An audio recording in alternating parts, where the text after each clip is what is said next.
안녕하세요. 오늘도 사연살롱을 찾아주셔서 감사합니다. 30대 중반 돌싱 여성이자 커리어 우먼이에요. 어릴 적 저는 소위 왈가닥이라고 불리는 학생이었어요. 그렇다고 불량 학생은 아니었고요. 단지 불의를 보면 못 참는 성격이라고 해야 할까요? 그건 어쩌면 엄마의 성격을 많이 물려받았기 때문인지도 몰라요. 남편과 일찍 사별하고 혼자 몸으로 저를 꿋꿋하게 키워내신 엄마는 말 그대로 장군감이셨어요. 에피소드를 말하자면 초등학생 시절 여자애들을 못살게 굴던 남자애들과 싸움이 붙었던 적이 있었어요. 그날은 공교롭게도 싸움에 지고 집에 들어갔었어요. 배고파서 진 거야. 밥 먹고 가서 이기고 올게. 그럴 거 있니? 밥은 이기고 와서 먹어. 걔들이 잘못한 만큼 혼내준 다음에 싸우고 나면 애들 데리고 와라. 걔들이랑 다 같이 저녁 먹자. 애들 뭐 좋아하니?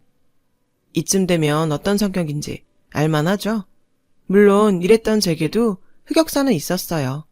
20살이 된 저는 꽤 괜찮은 대학교 경영학과에 입학했어요.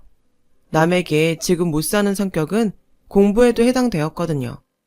덕분에 꽤 좋은 성적으로 졸업할 수 있었죠. 하지만 취업 준비생이 된 저는 세상이 그렇게 만만하지 않음을 깨달았어요. 세상에는 저보다 훨씬 좋은 스펙의 학연, 지연, 혈연까지 모두 겸비한 경쟁자들이 너무 많더라고요. 하지만 전 기죽지 않았어요. 지연, 혈연이야 어쩔 수 없다 쳐도 나머지 부분은 제가 노력한 만큼 채울 수 있다고 생각했으니까요. 그리고 그 나머지 부분을 채워낸 끝에 어느 중소기업 총무팀 사원으로 입사하게 되었어요. 이름은 중소기업이었지만 대기업에 납품하는 파트너 회사로서 업계에는 전도 유망하다고 소문이 자자할 만큼 아주 좋은 직장이었으니까요. 무엇보다 창립자이신 사장님께서는 업계의 전설이라고 불릴 정도로 실력과 인품을 모두 겸비한 분이셨죠. 이런 곳이었기에 저는 순조롭게 커리어를 쌓아갈 수 있었어요. 회사는 날로 번창해 나갔고 임직원 모두 능력 있고 좋은 사람들이었어요. 그중 입사 동기 하나가 눈에 들어왔어요. 모든 직원들의 사랑을 한몸에 받으면서 분명하고 올바른 판단력으로 업무를 처리해 나가는 남자였죠. 마침 거래처 점검차 외근을 나갈 일이 있어서 그와 출장을 나갔어요. 업무를 마치고 둘이 함께 바닷바람을 맞으며 술잔을 기울였어요. 그때 그 사람이 그러더라고요. 자기는 공과 사를 구분할 줄 아는 사람인데 저랑 있으면 그게 안 된다고요. 자꾸 당신이 신경 쓰여요. 일이 손이 안 잡힐 만큼 많이요. 그의 뜬금 고백에 놀라기도 했지만 그래서 더욱 가슴 벅찼어요. 그렇게 우리는 사내 연애를 시작했어요. 얼마 되지 않아 우리가 사귄다는 소문은 사내에 쫙 퍼져버렸죠. 사내 커플 탄생 축하를 위해 마련된 회식 자리에서 저는 그에게 공개 프로포즈를 했어요. 그 자리에는 늘 그랬듯이 사장님께서도 함께 계셨고요. 평소 한없이 인자하시던 사장님께서는 그날만큼은 다소 진지한 표정이었어요. 아니나 다를까 사장님께서는 며칠 뒤 저희 둘을 집으로 부르셨어요. 전 공사를 구분하지 못했다는 꾸짖음을 각오하며 남자친구와 함께 사장님 댁을 찾아갔어요. 사실 이쯤에서 진작 눈치를 챘어야 했죠. 이런 일로 일개 직원을 사장님 댁까지 부르다니 아무래도 이상하잖아요. 아니나 다를까 제 남자친구가 바로 사장님의 외동아들이더라고요. 사장님께서는 아들 녀석한테 밑바닥부터 일을 가르치려고 입사를 시켰지만 혹여 특혜라도 있을까봐 숨기셨다더군요. 그 마음이 이해는 갔지만 한편으로는 이율배반적이라고 생각했어요. 평소 임직원들을 믿으신다더니 결국은 직원들이 못 믿어 그간 아들의 존재를 숨기셨던 거네요. 당돌한 제 대답에 사장님은 그저 허허 웃으셨어요. 하지만 예비 시어머니께선 제 대답이 마음에 들지 않는 눈치였어요. 어머머머머? 얘 말하는 것 좀 봐. 어른 앞에서 버르장머리 없이? 그런 소리 말아요 여보. 얼마나 좋아. 젊고 똑부러지고. 사장님께선 아들에게 신신당부하셨어요. 너한테는 아까운 인연이야. 은혜 갚는다 생각하고 잘해 인서가. 결혼식 당일 모든 직원들은 사장님의 아들이 말단 직원이었다는 사실에 놀랐어요. 그래도 별 소란은 없었어요. 시아버지를 닮은 회사에 시아버지를 닮은 직원들이었으니까요. 특혜 같은 건 하나도 없이 저와 남편의 회사 생활은 평범 그 자체였어요. 그런데 믿고 의지했던 시아버지께서 오랜 지병으로 갑작스럽게 세상을 떠나시면서 상황은 반전되고 말았어요. 경영권을 승계한 시어머니가 흉흉한 속내를 드러내면서 회사에 망조가 들기 시작했거든요. 시어머니의 취임사는 아주 간단했어요. 금입으로 비상경영체제에 돌입합니다. 당황한 저는 남편에게 물었어요. 무슨 비상경영? 당신은 알고 있었어? 몰라. 엄마가 알아서 하겠지. 세상에, 비상경영이라니요. 도산을 맞은 회사도 아니고 쭉쭉 성장해 나가는 우량기업인데요. 당연히 모든 직원들은 의문에 빠졌고 곧장 시어머니의 정치질이 시작됐어요. 시어머니는 직위 고하를 막론하고 연봉 재협상을 시작했어요. 연봉을 깎겠다는 일방적인 선포였죠. 저와 직원들이 반발하자 시어머니는 경쟁관계에 있는 직원들 사이를 이간질해가며 끝끝내 전 직원 연봉 삭감을 이뤄냈어요. 그리고 저를 시녀 부리듯 데리고 다니며 부려먹기 시작했어요. 통근버스 없애고 교통비 지급하겠다고 통보해. 직원 하나당 최대 3만 원이면 충분하겠지? 하루 3만 원이 아닌 매달 3만 원이요? 만 원은 오고 가며 회식하고, 만 원은 아껴서 살림에 보태고, 나머지 만 원은 버스비하고, 모자라면 모자란 대로 아껴 쓰라 그래. 진심이세요, 어머님? 직원들 반발은 어쩌시려고요? 어쩌기는 3만 원도 아까운 제값 것들 주제나 원망하라지. 그리고 너 그놈의 말버릇부터 고쳐. 밖에서는 엄연히 사장님이고 안에서는 하늘 같은 시어머니야. 예의를 갖출 건 갖추라고. 지금 생각해보면 이때 이혼을 해야 했어요. 하지만 당시 그러지 못했던 이유는 제 뱃속에 아이가 자라고 있기 때문이었어요. 제 아이에게 아버지의 부재를 느끼게 하고 싶지 않았거든요. 근데 이놈의 시어머니는 저의 임신까지도 이용하려 들더군요. 돌봐주겠다는 핑계로 남편을 꼬드겨 저를 시댁으로 들이더니 사극에서나 볼 법한 시집살이를 시켜댔죠. 정말 극한의 시집살이였어요. 시어머니는 집에서조차 악덕 사장으로 군림하려 들었어요. 마트라도 한번 다녀올라 치면 구매 서류를 작성해서 결제를 받아야 했죠. 서류도 제대로 볼 줄 모르는 주제에 말이에요. 게다가 시어머니 주머니에선 돈 한 푼 나오지 않았어요. 모든 지출은 제 돈으로 해결해야 했죠. 제 돈으로 손수 만든 수라상을 삼시세끼 받아 드시면서 저는 주방 구석에서 잔반을 때려 넣은 비빔밥으로 배나 겨우 채우는 신세가 되었어요. 심지어 며칠에 한 번꼴로 밥상을 들이없는데 내가 이러려고 결혼을 했나 싶더라고요. 고민 끝에 전 마지막 기대를 걸고 남편에게 속내를 털어놓았어요. 어머니 정말 너무하시는 것 같아. 나도 그렇고 다들 불만이 많다고. 넌 어떻게 내 앞에서 우리 엄마에 대해 그따위로 말하냐? 뭐? 그따위? 그래, 제발 부탁인데 우리 엄마 말에 토 좀 달지 말고 하라는 대로 좀 해. 분명하고 올바르던 남편의 변화에 저는 당황했어요. 알고 보니 남편은 멍청이 중에 상멍청이더라고요. 부모님 없이는 아무것도 못하는 모질이었던 거죠. 시아버님이 살아계실 때는 당신께서 제지하고 이끌어주셨지만 돌아가시고 나니 본색이 드러나고 말았던 거죠. 하필 모질이 남편을 새롭게 조종하게 된 사람이 악덕 사장이자 시어머니였고요. 제가 하루하루 이혼을 고민하며 지내는 사이 회사는 엉망이 되어가고 있었어요. 누군지도 모르는 시어머니 쪽 친척들이 출근 한 번 안 하는 유령 직원들이 되어 고액 연봉을 챙겨갔고 반면에 직원들은 삭감된 연봉조차도 제때 받지 못했어요. 수당 없는 야근에 주말 특근은 당연한 일이었고 직원 식단마저 콩나물 헹구다 만 것 같은 미지근한 국물에 반찬은 단무지 하나뿐인 날이 다반사였죠. 물론 그렇게 빼돌린 회사 돈은 전부 시어머니 주머니로 들어갔고요. 저는 직원들의 불만사항을 시어머니께 꼬박꼬박 전했지만 그때마다 돌아온 것은 욕설뿐이었어요. 집안에서는 집안대로 시집살이가 극성으로 치달았고요. 그러던 어느 날 제가 이혼을 결심하게 된 사건이 벌어지고 말았죠. 정기검진 결과 유산조짐이 보였어요. 스트레스 때문이었어요. 놀란 저는 회사에 휴직계를 내려고 했지만 시어머니는 김장이 먼저라면서 저를 집으로 끌고 가셨어요. 그리고는 몸살이며 김장을 담그는 저를 갈구셨죠. 뭐? 그깟 일로 일을 쉬어? 나 땐 더했다. 넌 세상 편한 줄 알아야 돼. 애 놓은 날에도 미역국 한 사발 먹고 밭일 나가고 그랬어. 거짓말 좀 하지 마세요. 시집살이 없었던 거, 귀한 며느리 대접받으면서 사셨던 거 제가 뻔히 다 아니까요. 또 말대꾸. 어디 감히 하늘 같은 시어머니한테? 하늘 같은 분이셔서 며느리 월급까지 가져가셨나요? 그것도 몇 달째 말씀도 없이? 무슨 소리냐? 난 모르는 일이다. 그러세요? 급여 내역 털어볼까요? 어느 계좌로 들어갔는지 확인할까요? 그 순간 남편이 끼어들며 말했어요. 한 집에서 두 주머니 차는 거 아냐? 솔직히 그 순간은 못된 시어머니보다 갑자기 끼어든 남편이 더 미웠어요.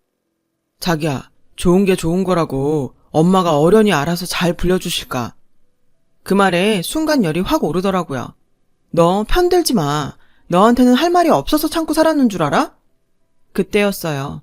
제 말이 끝나기가 무섭게 시어머니가 제 머리채를 잡아 김치 양념 속에 푹 박아버렸어요. 그리고 그 순간 제 안에 잠자고 있던 분노의 화산이 터져버리고 말았죠. 어머니, 저도 더 이상은 못 참아요.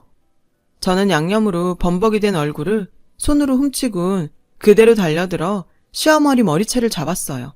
그리고는 똑같이 김치 양념에 확 파묻어버렸죠. 시어머니는 시뻘건 양념을 뒤집어 쓴 채 발광을 하며 소리를 질러댔어요. 이런 미친! 인연 당장 내보내! 뭐요? 내보내요? 웃기시네. 이런 집구석엔 있으래도 싫습니다. 당신 미쳤어? 지금 뭐 하는 짓이야? 당장 우리 엄마한테 사과해, 당장! 남편은 시어머니 얼굴에 묻은 양념을 닦아내며 제게 소리쳤어요. 똑같이 양념을 뒤집어 쓴 저는 안중에도 없었죠. 그 순간 알았어요. 이 남자와는 더는 결혼 생활을 지속할 수 없다는 걸요. 우리 이혼해. 내가 뭐가 모자라서 이런 대접을 받고 살아야 돼? 그리고요, 어머니, 똑똑히 들으세요. 오늘 일 두고두고 후회하게 해드릴게요. 함께해서 더러웠고 지금부터는 더 더러운 꼴로 만나게 될 겁니다.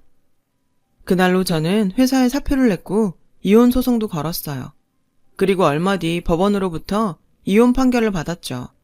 저는 한동안 몸조리를 하며 무사히 출산을 했어요. 그 즈음 회사에서 시어머니의 횡포가 극에 달했다는 이야기가 들려왔어요. 그리고 얼마 뒤 퇴사한 직원들이 저를 찾아왔더라고요. 몸조리하는 내내 속으로 칼을 갈았던 전 그들과 함께 작은 회사를 창업했어요. 전 남편네 회사와 동일한 업종으로요. 그렇게 제 인생의 흑역사에 마침표를 찍고 드디어 복수전이 시작되었죠. 물론 어려운 길임을 각오하고 시작한 도전이었어요. 처음에는 미숙한 초보 대표였던 제 탓에 회사는 종종 위기를 맞고는 했어요. 하지만 다행히도 저에게는 든든한 지원군이 있었어요. 바로 제 인생의 오점인 전 남편과 제게 전투 의지를 북돋아준 시어머니였죠. 저는 사업이 위기에 봉착할 때마다 그들을 떠올리며 치를 떨었고 덕분에 포기하고 싶다는 생각이 싹 달아나 버렸죠. 그뿐인가요? 그들의 방식에 딱 반대로 행동했어요. 대출까지 받아가며 사내 복지를 늘렸고 직원들의 회사 박살을 챙겼죠. 덕분에 직원들의 애사심은 높아졌고 그 모든 행동들이 회사의 성장으로 돌아왔어요. 여기에 저와 함께 창업한 직원분들의 원천 기술이 더해져서 시아버님 계실 적 못지않은 성장세를 보였어요. 시어머니의 악독한 단가 후려치기를 버티다 못한 전 회사의 거래처들도 저희 쪽으로 거래를 옮기기 시작했고요. 시어머니가 저희 회사를 자주 찾게 된 건 그 즈음이었어요. 이 인간들이 얼마나 무능하고 회사에 관심이 없었던지 자기네들 거래처가 우리 쪽으로 옮겨왔는지도 모르더군요. 심지어 본인들 회사에 있던 직원들이 저희 회사에서 일하는 모습을 보고도 누군지 몰라봤죠.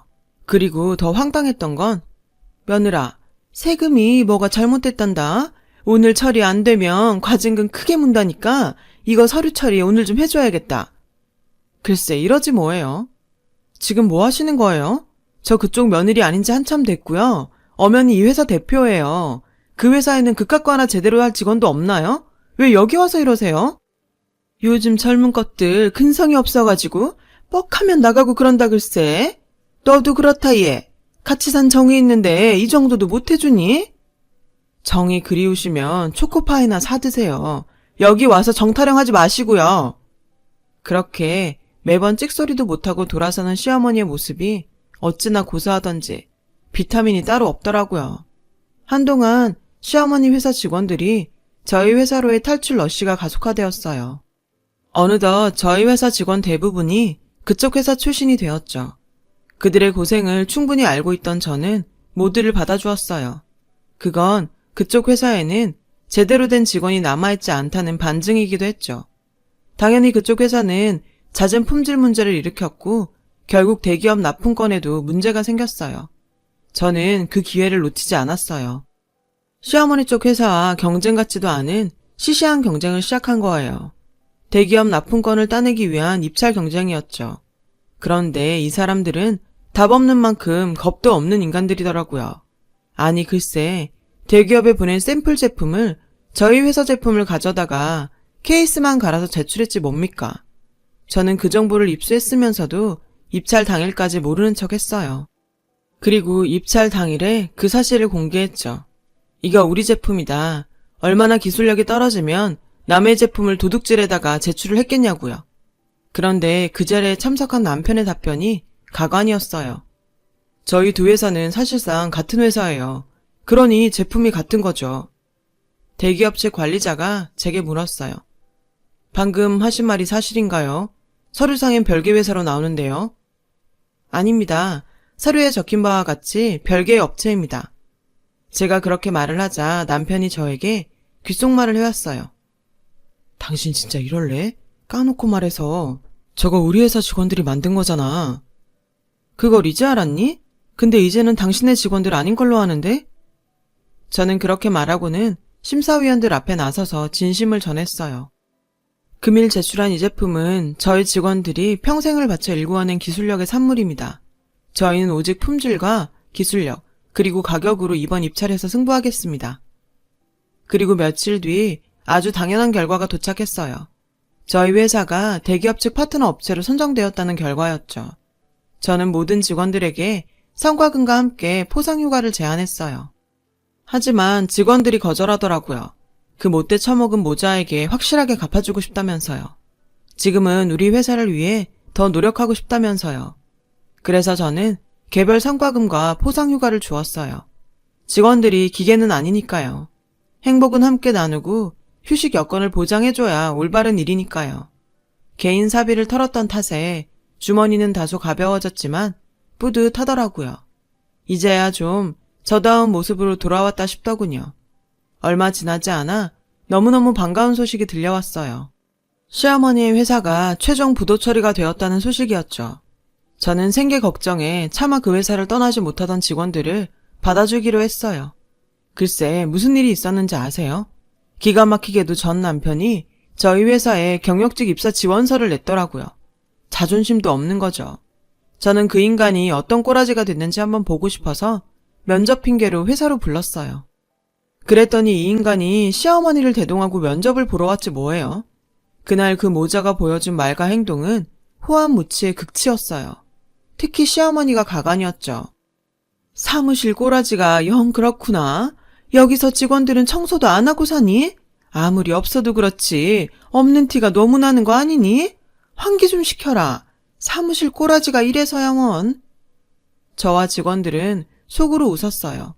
즐거운 업무 폭탄에 허덕여서 그렇지 시어머니의 집권식이 그쪽 회사보다는 훨씬 깔끔하고 쾌적했거든요. 시어머니는 직원들 앞에서 창피한 줄도 모르고 몰상식한 행동을 이어갔어요. 귀한 손님 모셔놓고 멋들하고 섰어. 커피부터 내오지 않고. 정 필요하면 직접 타드시지 그러세요. 탕비실에 종류별로 다 있으니까요. 너도 알다시피 내가 귀하게 자랐잖니. 난 뜨거운 물 만지고 그런 험한 일을 못한다. 그리고 난 싸구려 믹스커피는 입에 맞지도 않아요. 얼른 사람 보내서 하나 사와. 참고 넘어가려고 했어요. 안 그래도 업무로 바쁜 직원들 앞에서 큰 소리를 내면 방해가 되니까요. 그랬더니 시어머니는 제가 당신을 어려워하는 줄 착각했던 모양이에요. 황당한 속내를 드러내더군요. 너희 다시 재결합하면 내가 이 회사 윗사람 되는 건데 대접이 이러면 쓰니? 재결합이요? 지금 누가 재결합을 한다고 이러세요? 그만큼 겉돌았으면 됐어. 부부가 살다 보면 싸울 때도 있는 법이다. 지난 일은 내가 다 용서해 줄 테니까 이쯤에서 너희 재결합해라. 어른답게 아주 큰 마음 베푸는 줄 알아.